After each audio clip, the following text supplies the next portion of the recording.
Donc voilà, on avait commencé la prise en charge le 22 octobre. Donc juste pour rappel, c'est un coureur, trailer, routard et trail qui avait un marathon 4 semaines après, le 23 novembre, je crois. Et il avait un syndrome de l'essuie-glace. Il y avait une perte de rotation externe de hanche, une perte de rotation interne du tibia, pas un bon contrôle moteur au niveau des pieds. Sur les squats et les fentes avant, le genou droit du côté de sa pathologie avait tendance à rentrer à l'intérieur et le pied qui s'affaissait. C'est pour ça qu'on avait fait un travail de pied et un travail de contrôle moteur, notamment lors des fentes, de lui demander, et lors des squats, de lui demander de garder son genou dans l'axe. Donc on avait commencé par des pace and race au niveau de la rotation interne du tibia, des pigeon stretch pour la rotation externe. La chaise contre le mur, ça soulage un petit peu ses symptômes. Alors j'avais organisé ça de telle manière à ce qu'il y ait un peu de travail de mobilité, parce qu'il avait peu de temps. Il faisait ça le midi dans son bureau, parce que le soir il n'avait pas le temps. Donc il faisait ça 3 fois par semaine dans son bureau le midi, donc il n'y avait pas de poids, il y avait des problèmes de temps et des problèmes de matériel.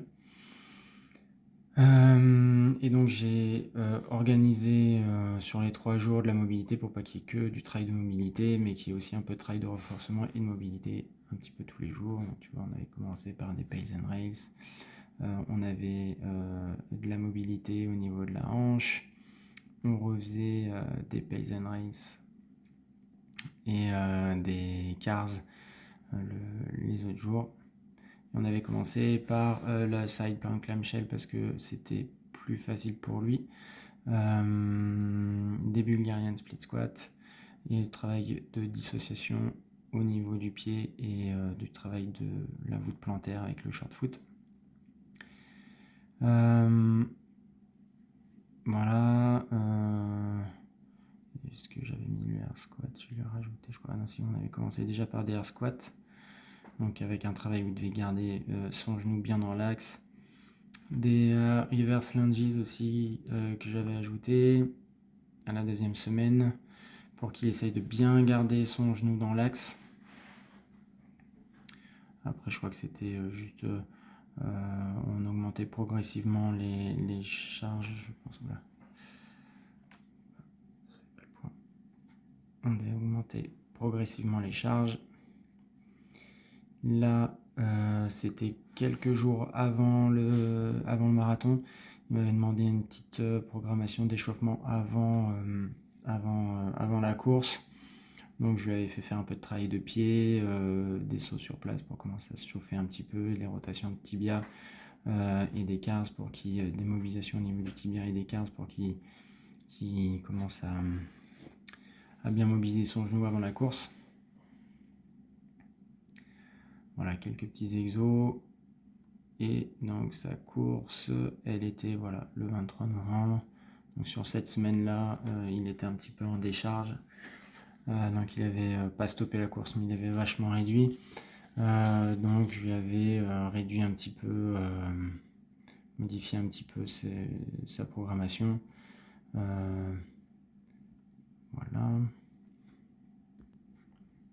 Donc en décembre, ça allait un petit peu mieux. Le marathon s'était pas mal passé. Bon, c'était un marathon à picole, donc en fait il courait, il marchait, donc forcément que ça allait. Mais voilà, ça commençait déjà à aller mieux. Donc je sais plus si c'est cette semaine-là ou la semaine, je crois que c'est la semaine d'après. Bon, j'avais laissé tout ce qui était travail de mobilité. Je lui ai laissé dans sa programmation, mais il me disait qu'il avait de moins en moins de temps. Donc ce que je l'ai laissé, mais je lui disais bah, si t'as pas le temps, tu les fais pas. Mais si t'as le temps, tu les fais quand même si ça a commencé à aller mieux. Au niveau des exos, on a commencé à augmenter les charges. Sur le travail de short foot, on est passé à un niveau 3.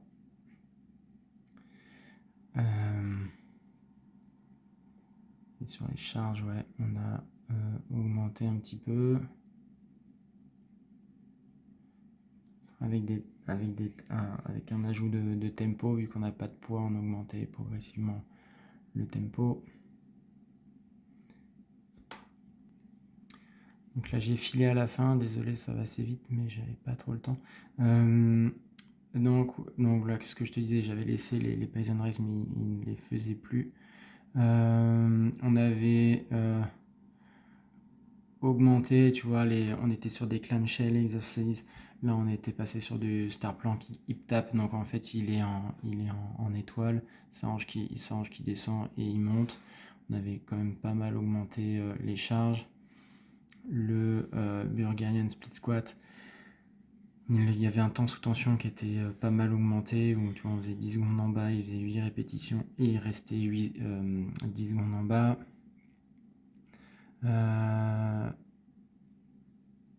Qu'est-ce qu'il y avait d'autre?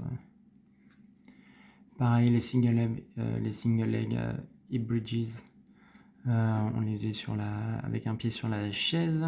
Et pareil, avec un temps sous tension qui était assez long, parce qu'on faisait 15 secondes de pause tout en haut, et après il faisait 12 répétitions. Les reverse lunges, c'est pareil, avec un temps sous tension qui était assez long.